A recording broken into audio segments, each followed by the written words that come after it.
The first is that I'm deeply passionate about India. I always have been. I'm passionate about the wisdom of India. I'm passionate about the idea of India. And I'm passionate about being Indian. It lends to me a certain distinctive identity that I find missing in other parts of the world. Thanks to God's grace, I've traveled the nook and corner of this world. But I'm most happy when I come here in my own country. What I want to do this evening to you is I'm here out of a very selfish interest. I told the splendid organizers of this evening that I will come to Kanpur only if I'm given an opportunity to address young adults. And there's a very serious selfish reason for this. This is because it is people like you who are going to lead my children. And about 20 years or 25 years, India is going to have the largest number of young adults in the world. It is this single statistic that is going to transform this country into a global powerhouse. Sometime around 20 years ago, I took the decision to help young adults meet themselves as the prime purpose of my life. It is my life's calling. It is my pukar. And that is what I have been doing for the most part of my academic life. What I would like to do today, this evening to you, is to share a few philosophical ideas to begin with, and then get on to the rest of the evening to communicating the 4 essential ideas that I would like to do so, that I would like to communicate to you this evening. They say, according to the Sufi, that there are 3 ways to present anything. The first is to present everything. The second is to present what people want. And the third is to present what will serve them best. If you present everything, the result may be surfeit, it may be fraudulent. If you present what people want, it may choke them. But if you present what will serve them best, the worst is that misunderstanding that they might oppose you. But if you have served them thus, whatever be the appearance, be sure that you have served them. And you too must benefit, whatever the appearance. It's a beautiful saying attributed to Arjuna. And that's the spirit of my talk this evening, to present what I think will serve you best. Let me begin by saying that God's biggest gift to humankind is the inestimable value of free choice. It is also, unfortunately, its biggest curse, because if free choice is not exercised in the right direction, instead of elevating you, it will disintegrate you and those around you. Similarly, the biggest grace we receive from the Almighty is the gift of pain.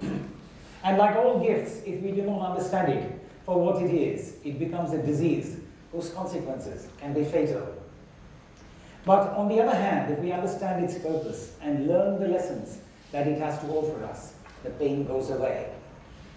My Guru, Sadguru Sri Sharavana Baba, is fond of saying, whether I praise you or criticize you, you need to understand that both are manifestations of my grace. What I'm trying to say in simple language is, in India, we have a very pejorative notion of failure. We have a very negative notion of failure. And we often punish our children unduly by compelling them to stand first, second, third, IIT, IIM, do well, etc., etc., etc. We rarely pay heed to their real needs and their real aspirations. In the process, we have learned to see, especially in the past couple of decades, failure is a very negative thing. This evening, I want to offer you a different perspective on it, to tell you that it is really the mother of opportunity. We should be grateful to God for having given us failure, because failure is essentially nature's way of signaling to us that we are doing something wrong. And when we are able to correct it, we take the first step towards success in a long journey, in a 1,000-mile journey. Pain is nature's way of providing us with self-correction. It is her way of saying that you are doing something wrong and you need to correct it. And this brings me to the heart of what I want to share with you this evening. The idea that leadership is primarily about embedding excellence as a way of life. How do you do that? Leadership is about mastering the fundamentals of the internal and the external journey, the inner and the outer. Our education, not just in India, but everywhere else in the world, is far too excessively preoccupied with studying the external world. But there is an outer engineering, and there is an inner engineering. There is an inner management, and there is an outer management. There is an inner education and an outer education. And if you permit me to quote the famous playwright George Bernard Shaw, who once said, "Education is a wonderful thing, but you know, anything that needs to be known can seldom be taught." What the playwright meant by that is that there are two kinds of education, one within the classroom and one outside the classroom. One which is fertilized by the intellect, and the other that is fertilized by the real world of experience. And similarly, outer education and inner education. Inner education refers to developing ourselves internally, spiritually, elevating us. Techniques like meditation, yoga, contemplation, japam, tapam, puja, all these are the tools that we use to develop the heart. Physics, chemistry, engineering are tools that we use to develop the head. So just as the head is important, I want to gently suggest to you that the heart too is important. It is actually the inner world that provides the foundation to who we are. It holds the clue to everything else. I'm not saying neglect the outer world. I'm merely trying to suggest that both are important. One is the foundation, the other is the scaffolding. It is essentially about self-correction, self-transformation, and self-revelation.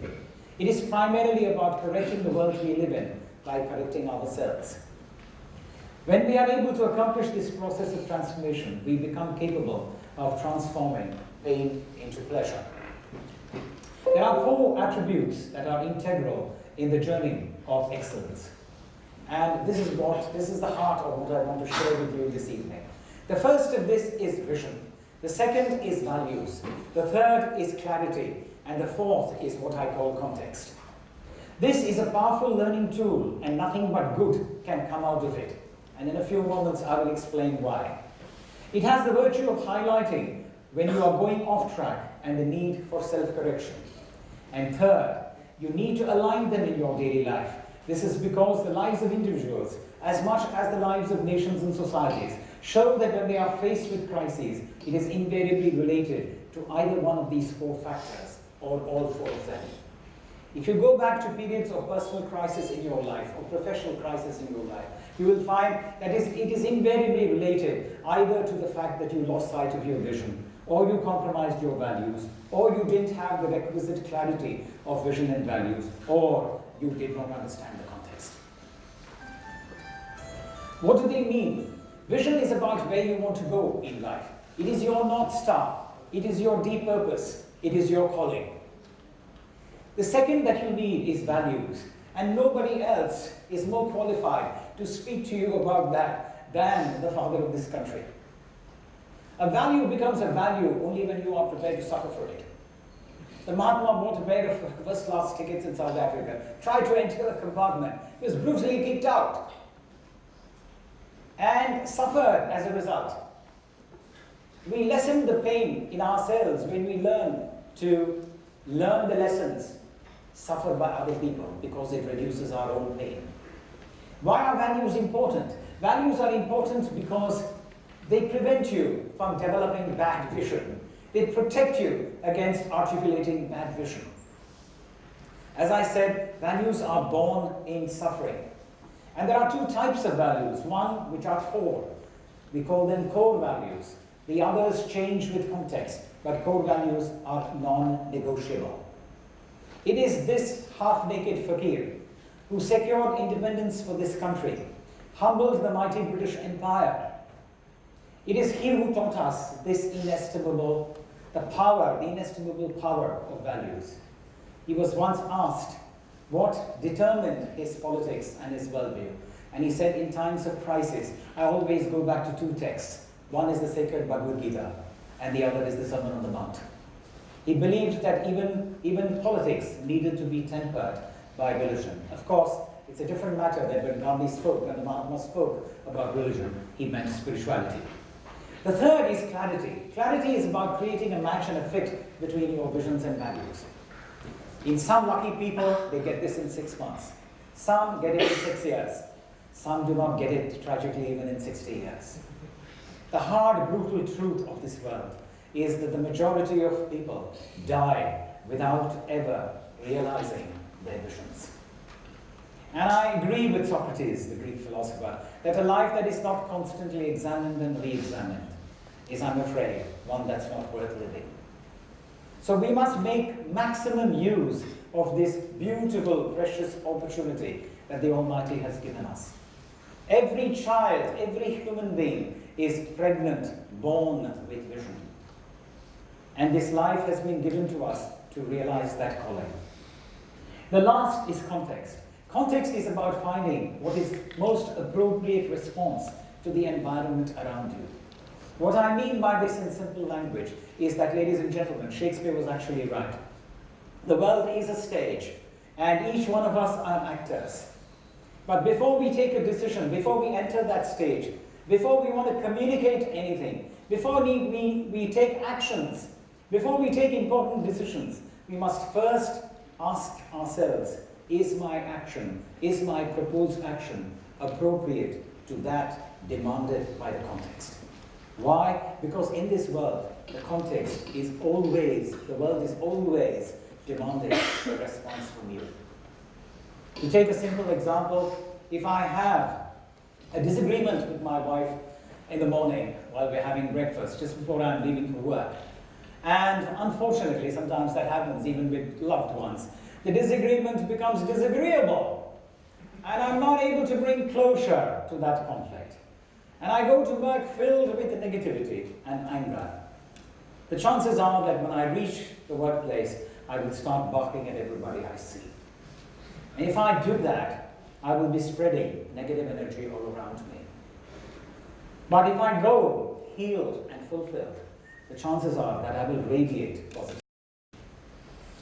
And it's important, and that's the central message, my central message to you this evening, is that we need to learn to live with positive affirmation.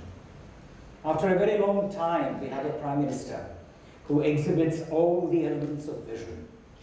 A digital India, a skill India, a make in India, a manufacturing India, the idea that India comes first, the idea that the nation comes first. We need to follow this example and become examples, become role models to ourselves.